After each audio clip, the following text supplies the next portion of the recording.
Bom, vamos analisar primeiro então o circuito 1. O circuito 1 usa a válvula aqui de contrabalanço para controlar a velocidade de recuo do cilindro. Eu vou rodar a simulação aqui no software FluidSim, aqui no circuito, né, só para a gente dar uma repassada nos componentes. Aqui é a unidade hidráulica. Na unidade hidráulica a gente tem uma válvula de segurança ou limitadora de pressão, onde a pressão foi limitada em 30 bar. Vocês precisam analisar no roteiro do relatório de vocês qual o valor que está lá, pois esse valor é importante para você fazer alguns cálculos que são solicitados no relatório. A válvula direcional, essa válvula tem 3 posições, uma posição trava o cilindro, deixando ele parado, outra faz o cilindro recuar e a outra faz o cilindro avançar. Bom, vamos fazer então o avanço do cilindro. Para fazer o avanço do cilindro, eu vou colocar a válvula direcional nessa posição aqui, que a gente chama de posição cruzada. O cilindro avançou. Bom, aqui eu ia tentar pausar aqui, não deu tempo. Eu vou fazer de novo. Então avançou, pausei a simulação. Eu pausei só para a gente verificar aqui a velocidade de avanço dele, tá 0,11. Depois a gente vai comparar esse valor com a velocidade de recuo. Vamos analisar também o caminho do fluido hidráulico. Então o fluido hidráulico está saindo aqui da unidade hidráulica, está entrando em P da válvula direcional, está saindo em B da válvula direcional e está chegando aqui na saída da válvula de contrabalanço. Aqui na válvula de contrabalanço nós temos dois caminhos. O caminho de P para T, tá? Teríamos também o de T para P, mas esse sentido é sempre bloqueado. O fluido nunca vai passar de T para P aqui. Então o único caminho que ele pode fazer aqui nesse caso é por dentro dessa válvula de retenção que fica dentro da válvula de contrabalanço, é integrado a ela. Tá? A gente viu que de A para B, na válvula de retenção unidirecional, é permitida a passagem de fluido. E é por onde ele está passando por aqui. Né? E aí o fluido entra no lado do êmbolo do cilindro, empurra o êmbolo para cima e o óleo que está aqui dentro, ele sai por essa tubulação, chegando em A da válvula direcional e sendo distribuído para tanque da unidade hidráulica. Então vamos continuar o movimento aqui do cilindro. Terminou o movimento, o circuito aqui ele fica nessa linha com a pressão alta, que é a pressão de 30 bar, né? Como a gente pode ver aqui nos 2 manômetros. E agora a gente vai fazer o recuo do cilindro. Então primeiro a gente vai colocar nessa posição central, que trava o cilindro, e na recuo a gente vai colocar nessa posição aqui, que a gente chama de posição paralela. Começou a recuar, já dei um pause aqui para a gente ver a velocidade.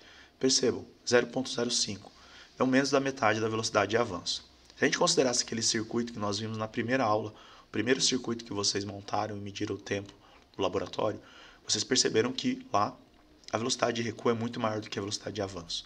Se a gente tirasse essa válvula de contrabalanço aqui do circuito e fizesse uma conexão direta aqui, a gente teria aquele mesmo circuito que nós vimos na primeira aula. Né? Então, a válvula de contrabalanço que está fazendo essa redução de velocidade do cilindro, para ele recuar, somente com uma velocidade de 0,05. Então ele está recuando de uma forma bem mais devagar. Outra coisa importante que é legal vocês notarem é essa pressão. Tá? Essa pressão aqui, se nós não tivéssemos essa válvula, a gente não teria uma indicação de pressão significativa aqui, porque o óleo estaria correndo livre para tanque da unidade hidráulica via válvula direcional. Mas nesse caso, essa válvula de contrabalanço, ela cria uma restrição à passagem do fluxo, e essa restrição da passagem do fluxo cria uma pressão aqui. Essa pressão vai criar uma força empurrando o êmbolo para cima. Só que essa força é menor do que a força gerada na parte de cima do êmbolo. Então essa força de cima para baixo é maior do que a força hidráulica gerada de baixo para cima, com essa pressão de 23 bar aqui. Então por isso que tem esse nome de contrabalanço. Essa válvula cria uma força que contrabalanceia as forças que nós temos aqui no cilindro. Mas assim, ela não é suficiente para parar o cilindro. Ela só é o suficiente para frear o movimento dele, né? Fazer com que esse movimento, no caso aqui do recuo, seja mais controlado, seja mais devagar. Então essa é a ideia da utilização dessa válvula de contrabalanço. Aqui dentro da válvula, quando ela está operando dessa forma, o óleo ele vai chegar aqui na entrada da válvula, né? E não vai conseguir passar mais pela válvula de retenção, porque de B para A é bloqueado. Então ela só vai passar o óleo de P para T. E aí essa válvula funciona da seguinte forma. Ela tem um ajuste de pressão que você coloca um valor ali nessa válvula. Geralmente é uma manopla ou algum parafuso de ajuste que você vai apertando ou diminuindo esse aperto para aumentar ou reduzir essa pressão. A gente colocou aqui nessa pressão, nessa válvula, uma pressão de 23 bar, o ajuste que a gente fez. Então essa válvula ela só abre se a pressão for maior do que 23 bar.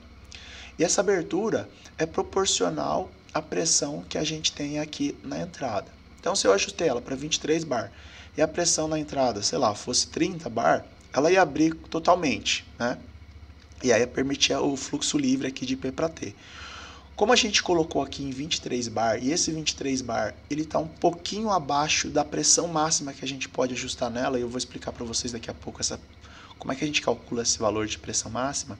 Então, como esse 23 está um pouquinho abaixo dessa pressão máxima de ajuste, ela abre só o suficiente para que a pressão aqui na entrada fique mais ou menos em 23 bar. Né? Então ela abre muito pouquinho, ela restringe o fluxo que está passando aqui pela válvula, né? Restringindo esse fluxo que passa pela válvula, a gente restringe automaticamente a velocidade do recuo do cilindro. Porque se você cria uma restrição para a saída do óleo, o cilindro ele vai recuar de uma forma mais devagar. E é isso que a gente está fazendo aqui, né? Através dessa válvula de contrabalanço. Vamos continuar aqui a simulação, deixar ele recuar até o final. Recuou, parou, né? E aí ele para na pressão que você ajustou aqui, né? Exatamente nos 23 bar. Bom, o que é importante aqui pra gente? É saber qual é a pressão máxima que eu posso ajustar aqui nessa válvula. Eu falei para vocês que eu ia mostrar para vocês como é que calcula isso. Para a gente ver esse cálculo, eu vou usar um outro circuito aqui em que eu tirei a válvula de contrabalanço, bloqueei essa passagem, então o óleo não vai conseguir sair por esse caminho aqui.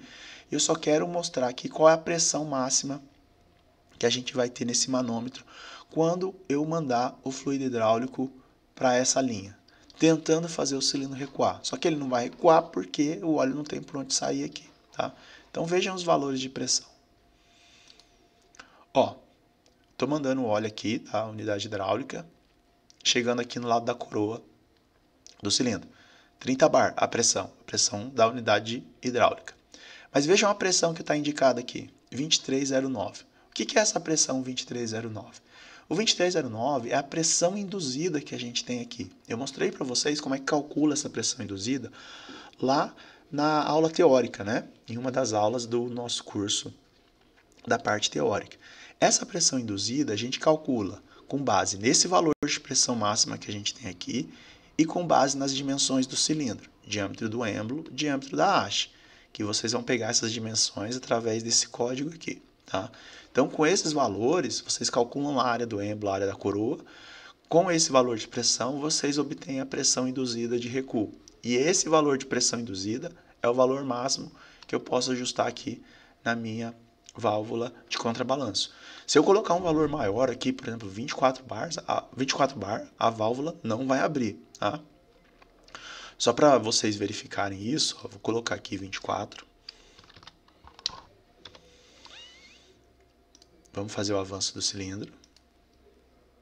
Ó, avançou normal. Agora vamos ver o recuo. Ah, importante. Vejam esse valor de pressão aqui antes de eu fazer o recuo. Está em 30 bar aqui, certo? Vejam agora o que vai acontecer quando eu colocar na posição paralela e tentar fazer o cilindro recuar. Ó, ele não recuou, ele travou e a pressão aqui foi para 24 bar.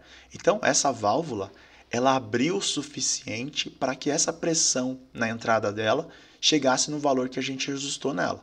Lembre, a gente não tem mais 23 aqui, a gente ajustou em 24. Então, chegou no 24. Mas essa queda de pressão de 30 para 24 não é suficiente para deslocar o êmbolo do cilindro. Tá? Então, é importante, lá eu peço para vocês calcularem no relatório, qual a pressão máxima que a gente tem, que a gente pode ajustar na válvula de contrabalanço. Mas lá vocês vão usar os valores que eu dei para vocês no roteiro, e não esses 30 bar aqui, tá? Toma cuidado com isso. Bom, e se eu colocasse um valor aqui menor do que 23, por exemplo, 20? Vejam, ele já recuou ali, mas eu vou fazer aqui de novo. Avança normal.